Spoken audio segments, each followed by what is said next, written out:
তো সকালবেলা আলু সিদ্ধ ভাত করেছিলাম, সবার খাওয়া হয়ে গেছে, ওর বাবা গেছে খেয়ে বেরিয়ে। এখন এই যে দেখো সকালে বৃষ্টি এসছে, অনেকটা জামা কাপড় কাচা হয়েছে, তো এখন একটু বৃষ্টি কম আছে, বললাম ছাদে মেলে দিয়ে আসি। এদিকে মেয়ের ঘরের ওই যে জানালার পাশে যে ত্রিপলটা দেওয়া হয়, তো কয়েকদিন রোদ হচ্ছে বলে তুলে রাখা হয়েছে, আজকে বৃষ্টি হয়েছে, একদম জল পুরো ঘরের মধ্যে সব ঢুকে গেছে।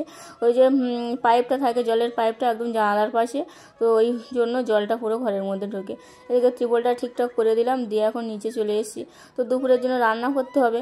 তো মাছ আছে, মাছটা রান্না করবো না, ভেজে রাখবো। আর কিছুটা চিংড়ি আছে, এই যে বাঁধাকপি এনেছিল, তো সেটাই সিদ্ধ করে নিয়েছি। এখন বাঁধাকপি আর চিংড়ি দিয়ে তরকারি করব। তো বাঁধাকপি কিন্তু এখন এই শীতের সময় ভালো লাগে, কিন্তু এখন একদম রান্না করলেও খেতে ইচ্ছা করে না, কেমন একটা যেন গন্ধ লাগে সিদ্ধ করলেও।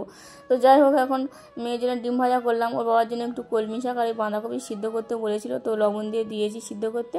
দাদা এসছে, তো তাল এনেছে 4টে তাল, তো তালগুলো এখন ওই যে ধুয়ে এখন শাঁস বের করে রাখবো। এদিকে মাছটা ভেজে রাখলাম আর কুঁদরিটা ভাজে দিয়েছি, আর এই যে রান্নাঘরটা এখন মুছে নিলাম। সকালে ঘরটা মুছেছি, তো এখন রান্নাঘরটা মুছে নিয়েছি, আর এই যে রান্নাবান্না হয়ে গেছে দুপুরের জন্য।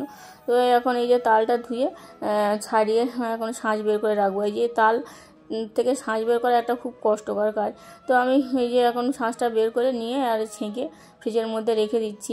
মেয়েকে বললাম পুজোটা দিতে, আজকে অনেকটা দেরি হয়ে গেছে। আর এই যে তালের আঁটিগুলো এখন ছাদে এই যে এক কোণার দিকে রেখে দিচ্ছি।